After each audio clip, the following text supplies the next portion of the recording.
Right, welcome back. Priya గారు, ఇప్పుడు urban ఏరియాస్లో ఇక్కడ పుట్టి పెరిగి సిటీస్లో, మెట్రోపాలిటన్ సిటీస్లో పుట్టి పెరిగిన వాళ్ళ కల్చర్ వేరేలా ఉంటుంది. మనకు తెలుసు, రూరల్ ఏరియాస్ నుంచి వచ్చినటువంటి విలేజ్ అమ్మాయిలు కావచ్చు, అబ్బాయిలు కావచ్చు, వాళ్ళ కల్చర్ వేరుగా ఉంటుంది.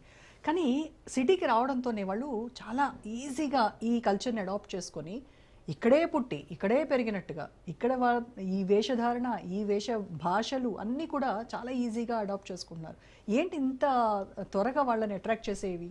నీకు ఒక విషయం చెప్తా. అసలు నిజంగా ఇక్కడ హైదరాబాద్లో పుట్టి పెరిగిన ఆడపిల్లలు ఎవరు అలా ఉండరు. వాళ్ళు చాలా సామాన్యంగా, చాలా సాదాసీదాగా వాళ్ళ పనులు వాళ్ళు చేసుకుంటూ ఉంటారు.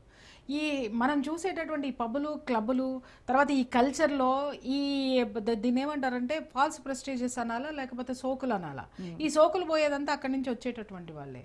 అంటే మేము ఒక కల్చర్లో ఉన్నాం చూడండి, అడ్వాన్స్డ్ కల్చర్లో మేము ఉన్నాం చూడండి అనేటటువంటి ప్రదర్శన అన్నమాట వీళ్ళకి. అంటే వీళ్ళందరూ బ్రతికే దేని మీద? సోషల్ మీడియాలో పిక్స్ మీద, ఫోటోల మీద, వీటన్నిటి మీద. వీళ్ళని చూడగానే అక్కడ ఉన్నాడు, ఎంత మారిపోయింది, ఎంత పాష్ ఉంది, ఎంత ఇది ఉంది, ఎంత అది ఉంది అని చెప్పేసి భజనలు చేసుకోవడానికి ఇది వస్తారు. మీరు అడిగారు అసలు ఇంత ఇలా ఎలా ప్రదర్శిస్తారు అని అంటే, నేను చెప్పాను కదా, ప్రదర్శన అంతే. వాళ్ళు అలా ఉండకపోతే మనం ఓన్ చేసుకోలేమేమో అని. చిన్నప్పుడు ఒక కథ చదువుకోలేదా?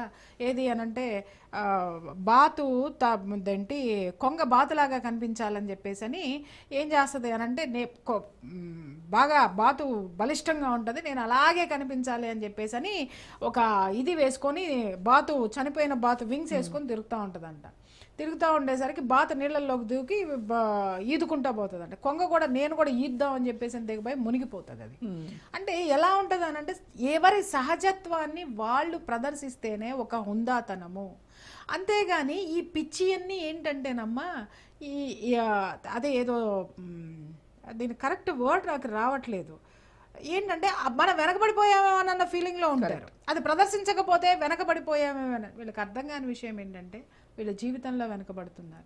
వీళ్ళ ఈ తెలివితేటలు, ఈ ప్రదర్శనలు, ఈ నిదర్శనలు జీవితంలో పైకి రావడానికి ఉపయోగిస్తే, ఇవాళ అది కూడా పోయిందమ్మా, జీవితంలో పైకి చాలా తేలిగ్గా రావచ్చు అనేసి కొన్ని జీవితాలు ప్రూవ్ చేస్తుంటే, అసలు ఇది ఏంటో అర్థం కానటువంటి పరిస్థితుల్లో ఈరోజు మనం ఉన్నాం. ఇంకొక విషయం ఏంటంటే, అక్కడ పుట్టి పెరిగినటువంటి ఆ ఊరిలో ఉన్నటువంటి కల్చరు నువ్వు చిన్నప్పటి నుంచి నీ కూతురికి లేదా నీ కొడుక్కి నువ్వు చెప్పి పంపిస్తే, ఆడవాళ్ళ పట్ల గౌరవం కొడుక్కి చెప్పి పంపించి, సంస్కృతి పట్ల గౌరవము, అలాగే నిబద్ధత, జీవితం పట్ల క్రమశిక్షణ వీళ్ళకి నేర్పి పంపితే వీళ్ళ జీవితాలు ఇలా ఎలా ఉంటాయి? అలా కాకుండా మమ్మాయి అబ్బా అక్కడికి వెళ్ళి ఏం చేసిందో చూడండి అని చెప్పేసి 10 మందికి ఫోటోలు చూసుకునే అమ్మ ఉన్నంత వరకు ఈ పిల్లలు ఇలాగే బిహేవ్ చేస్తూ ఉంటారు. దీన్ని అతి అంటారు అనమాట. అంతేగాని సహజంగా ఉన్నటువంటి వాళ్ళు ఎవరో కూడా ఏగో ఏంటి మేకల మందిలో గనక పులి గనక మేకతోలు కప్పుకొని పోతే గనక ఇమ్మీడియట్గా ఎట్లా గుర్తుపట్టేస్తాయి? మేకలు చల్లా చెదరైపోతాయి, అక్కడ ఉండవు. కప్పుకున్నంత మాత్రాన అది కాలేదు, అది ఎవరు అనేటటువంటి అసలే గుర్తుపడతాయి. ఇవి ఒంటరిగా ఉంటాయి.